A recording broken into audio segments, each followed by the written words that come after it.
नमस्कार, आप देख रहे हैं बोले भारत और मैं हूं शांता सिंह। प्रधानमंत्री नरेंद्र मोदी 1971 के भारत पाकिस्तान युद्ध को 2024 की चुनावी जंग में खींच रहे हैं। पंजाब में चुनाव प्रचार के दौरान उन्होंने कहा कि अगर आज करतारपुर साहिब के दर्शन दूरबीन से करने पड़ते हैं तो कांग्रेस की गलतियों की वजह से। नाम भले ही नहीं लिया, लेकिन इशारा इंदिरा गांधी की तरफ था। प्रधानमंत्री ने यह भी दावा किया कि अगर वो 1971 में प्रधानमंत्री होते तो करतारपुर साहिब को वापस ले लिया होता। और हर कोई इंसान अपमान महसूस करता है। मैं कांग्रेस वालों को कहता हूं कि जब बांग्लादेश की लड़ाई हुई 90,000 से ज्यादा पाकिस्तान के सैनिक सरेंडर कर चुके थे। 90,000 से ज्यादा पाकिस्तानी सैनिक हमारे कब्जे में थे। हुकुम का पत्ता हमारे हाथ में था। और साथियों, मैं विश्वास से कहता हूं, अगर उस समय मोदी होता तो मैं इनसे करतारपुर साहब लेकर के रहता, तब जाकर के उनको जवानों को छोड़ता। चुनाव का मौसम है। प्रधानमंत्री पंजाब में थे। पंजाब में बीजेपी का खास आधार नहीं है, लेकिन करतारपुर साहिब के जरिए पीएम मोदी ने सिख भावनाओं को छूने की कोशिश की। दरअसल करतारपुर साहिब सिखों का पवित्र धर्मस्थल है, क्योंकि गुरु नानक देव ने अपने जीवन का अंतिम समय वहीं गुजारा था और वहीं पर 22 सितंबर 1539 को उन्होंने देह का त्याग किया था। उसी पवित्र भूमि पर गुरुद्वारा दरबार साहिब बनाया गया। क्योंकि जगह का नाम करतारपुर है, इसलिए उसे करतारपुर साहिब कहा जाता है और वो गुरुद्वारा भारतीय सीमा से सिर्फ 3 किलोमीटर की दूरी पर है। भारत की तरफ से साफ साफ दिखता है। तो पीएम मोदी ने इस बयान के तीर से 2 निशाने लगाए, एक तो सिख वोट और दूसरा कांग्रेस और उसमें नेहरू गांधी परिवार पर चोट। पीएम मोदी के निशाने पर नेहरू गांधी परिवार ज्यादा है। हम ये क्यों कह रहे हैं, तो इसे ऐसे समझिए कि उन्होंने 1965 के युद्ध का जिक्र नहीं किया। वो ये भी कह सकते थे कि 1965 में मैं होता तो करतारपुर साहिब ले आता। उस युद्ध में भारत ने पाकिस्तान को हराया था, लेकिन तब प्रधानमंत्री नेहरू गांधी परिवार का कोई सदस्य नहीं, बल्कि लाल बहादुर शास्त्री थे। इसलिए 1965 की जगह 1971 के युद्ध का जिक्र करके पीएम मोदी जैसे राजनीति के धुरंधर खिलाड़ी ने एक साथ कई लक्ष्यों को साधा। पहला, पंजाब में सिख भावनाओं को सहलाना और उन्हें ये बताने की कोशिश करना कि कांग्रेस आपके लिए कभी नहीं लड़ी, लेकिन हम लड़ते हैं और हम ही लड़ेंगे। दूसरा, नेहरू गांधी परिवार और सिखों की कड़वी यादों को हवा देना। इंदिरा गांधी के समय में ही अमृतसर के स्वर्ण मंदिर में गोलियां चली थीं। ऑपरेशन ब्लू स्टार हुआ था, जिसकी प्रतिक्रिया में इंदिरा गांधी के 2 सिख अंगरक्षकों ने उनकी ही हत्या कर दी थी। उसके बाद उनके बेटे राजीव गांधी प्रधानमंत्री बने, लेकिन सरकार की शुरुआत ही सिख दंगों से हुई। हजारों बेगुनाह सिख उसमें मारे गए थे। हालांकि बाद में पंजाब में कांग्रेस ने कई बार सरकारें बनाई, सिख मुख्यमंत्री बने। मुख्यमंत्री क्या, 10 साल तक कांग्रेस ने एक सिख को प्रधानमंत्री भी बनाकर रखा। मनमोहन सिंह तो आपको याद है ना। लेकिन अक्सर होता यह है कि मधुर स्मृतियां भले ही धुंधली हो जाती हैं, लेकिन कड़वी यादें ताजा रह जाती हैं। तीसरा, पीएम मोदी ने लगातार 2 चुनाव जीतकर पूर्ण बहुमत की सरकार बनाकर इंदिरा गांधी के रिकॉर्ड की बराबरी कर ली है।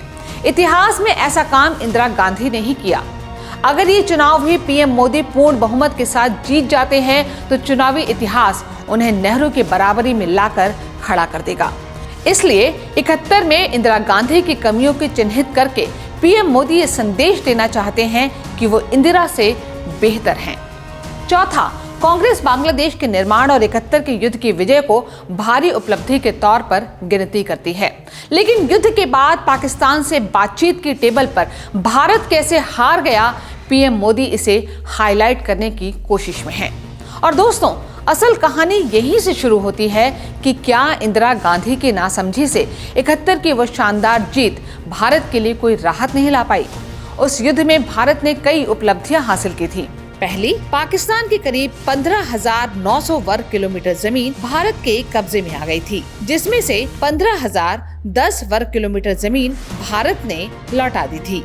दूसरी, पाकिस्तान ने हारकर भारत के सामने घुटने टेके थे और भारत ने उसके 90,000 से ज्यादा युद्धबंदियों को अपने कब्जे में ले लिया था। और तीसरी, दुनिया के मानचित्र पर एक नए देश की तस्वीर उभरी, बांग्लादेश की। भारत को उसका श्रेय गया। पाकिस्तान के लिए वो युद्ध अब तक का सबसे बड़ा सदमा था। पाकिस्तान बेहद खतरनाक चौराहे पर खड़ा था। ना संविधान बचा था और ना ही फौजियों का इकबाल बचा था। यहाँ तक कि 1970 में हुए नेशनल असेंबली के इलेक्शन को विपक्षी दल मानने को तैयार नहीं थे। राष्ट्रपति जुल्फिकार अली भुट्टो को सेना ने आगे किया, लेकिन विजेता के भाव से भरा भारत उनको भाव देने के लिए तैयार नहीं दिख रहा था। दूसरी ओर भारत का मनोबल ऊंचा था। प्रधानमंत्री इंदिरा गांधी का कद बहुत बड़ा हो गया था। उनकी लोकप्रियता आसमान छू रही थी। अखबारों में लिखा जाने लगा था कि यही मौका है कि भारत पाकिस्तानी कब्जे वाले कश्मीर समेत पाकिस्तान से सारे विवादों का निपटारा कर ले। खुद प्रधानमंत्री इंदिरा गांधी के बारे में भी कहा जा रहा था कि वो झुकने को हरगिज तैयार नहीं है, बल्कि ये भी कहा जा रहा था कि वो पाकिस्तान की बेचैनी को बढ़ाने के लिए ना तो पाकिस्तान की जीती हुई जमीन छोड़ने जा रही हैं और ना ही युद्धबंदियों को। फिर ऐसा क्या हुआ कि पाकिस्तान को दोनों चीजें मिल गईं और भारत खाली हाथ रह गया। युद्ध के बाद शुरू में भारत का रुख वाकई एक विजेता वाला था। इससे पाकिस्तान की बेसब्री बढ़ती जा रही थी। पाकिस्तान दुनिया के कई देशों के दर पर शांति और सुलह समझौते के लिए दौड़ लगा रहा था। आखिरकार जुल्फिकार अली भुट्टो मॉस्को गए। सोवियत संघ से भारत के बेहतर संबंधों की पृष्ठभूमि में तय हुआ कि जुलाई 1972 में शिमला में दोनों देशों के नेता मिलेंगे। पाकिस्तान लड़ाई के मैदान में हार गया था, लेकिन बातचीत के मैदान में हारना नहीं चाहता था। आप देखेंगे कि भारत की तुलना में पाकिस्तान की कूटनीतिक तैयारी बेहतर थी। उस शांति वार्ता में शामिल एक सैनिक अधिकारी KN बख्शी ने बाद में एक इंटरव्यू में कहा था कि बातचीत के वक्त भारत ऐसा लग रहा था मानो अपनी जीत पर ही शर्मिंदा हो। हम ऐसे व्यवहार कर रहे थे जैसे पाकिस्तान से समझौते के लिए मरे जा रहे हों। आखिर बातचीत की टेबल पर क्या हमारी सरकार की कमजोरी का फायदा पाकिस्तान ने उठा लिया? पाकिस्तानी प्रधानमंत्री जुल्फिकार अली भुट्टो अपने स्वभाव के विपरीत अपनी जुबान पर मानो शहद घोल कर आए थे।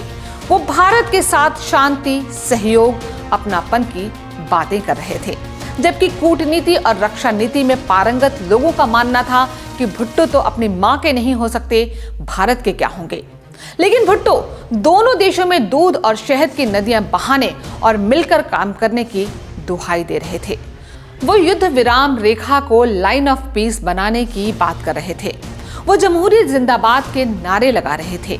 मिला जुलाकर उनकी लाइन वैसी ही दिख रही थी जो 1947 से भारत की रही है। पूरा भारत में माहौल बनाने के लिए जुल्फिकार अली भुट्टो अपने साथ 84 लोगों का भरा पूरा प्रतिनिधि मंडल लेकर आए थे। उनमें भारत में अपना प्रभाव रखने वाले राजनेता, डिप्लोमैट, फौजी ऑफिसर, बुद्धिजीवी, साहित्यकार, पत्रकार और खुफिया अधिकारी तक थे। और तो और भुट्टो अपनी 19 साल की बेटी बेनजीर भुट्टो को भी लेकर आए थे, जो बाद में पाकिस्तान की प्रधानमंत्री बनी। जानकारों का मानना है कि जैसे रंगमंच पर नाटक के सारे किरदारों के रोल तय होते हैं, उसी तरह भुट्टो एंड कंपनी की भूमिका और अभिनय दोनों तय थे। पाकिस्तान के भारत प्रेम और सहयोग के झूठे नाटक के झांसे में भारत सरकार आ गई। इंदिरा गांधी की सरकार को लगा कि भुट्टो उसके हो सकते हैं, इसलिए भुट्टो शिमला और दिल्ली से होकर इस्लामाबाद पहुंचे तो युद्ध में हारी हुई सारी चीजों और आत्मविश्वास को सूद समेत वापस लेकर पहुंचे।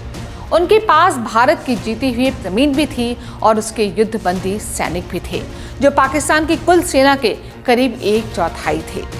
भुट्टो की बेटी बेनजीर ने अपनी किताब the daughter of the east में समझौते के बारे में एक किस्सा लिखा है, जिससे पता चलता है कि भुट्टो अपने लक्ष्य को लेकर कितने साफ और शातिर थे।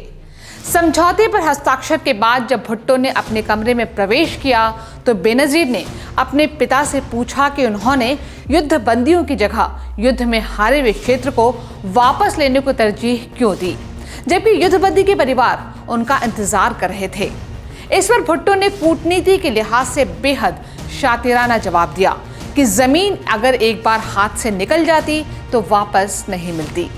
भुट्टो ने फिलिस्तीन का उदाहरण दिया कि एक बार इजराइल ने उसकी जमीन पर कब्जा कर लिया तो कर लिया और दुनिया अब इस पर क्या कर पा रही है।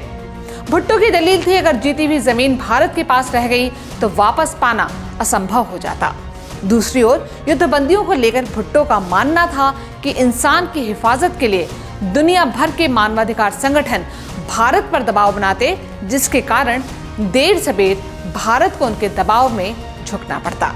हालांकि ऐसी नौबत आई भी नहीं और भारत ने पहले ही पाकिस्तान को सब कुछ देकर अपना पक्ष और हैसियत हल्की कर ली।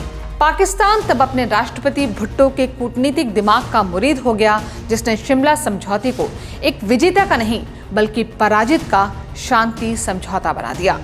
सवाल यह है कि इंदिरा गांधी ने ऐसा आत्मघाती या भारत के हित के खिलाफ जाने वाला कदम क्यों उठाया।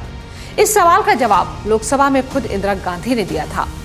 अगर यूरोपीय देश जर्मनी के साथ प्रथम विश्व युद्ध के बाद वैसा व्यवहार करते जैसा भारत ने पाकिस्तान के साथ शिमला समझौते में किया, तो ना हिटलर पैदा होता और ना दूसरा विश्व युद्ध होता। लेकिन इतिहास ने साबित किया कि इंदिरा गांधी अपने बचाव में दिए गए तर्क को लेकर भी कमजोर साबित हुई और पाकिस्तान की सुधरने की गुंजाइश पर भी। तभी तो ये कड़वी बात अक्सर कही जाती है कि हमारी सेना युद्ध के मैदान में तो जीत जाती है, लेकिन हमारे नेता समझौते की टेबल पर हार जाते हैं। बोले भारत में आज इतना ही। जल्दी ही एक नए वीडियो के साथ मुलाकात होगी। नमस्कार।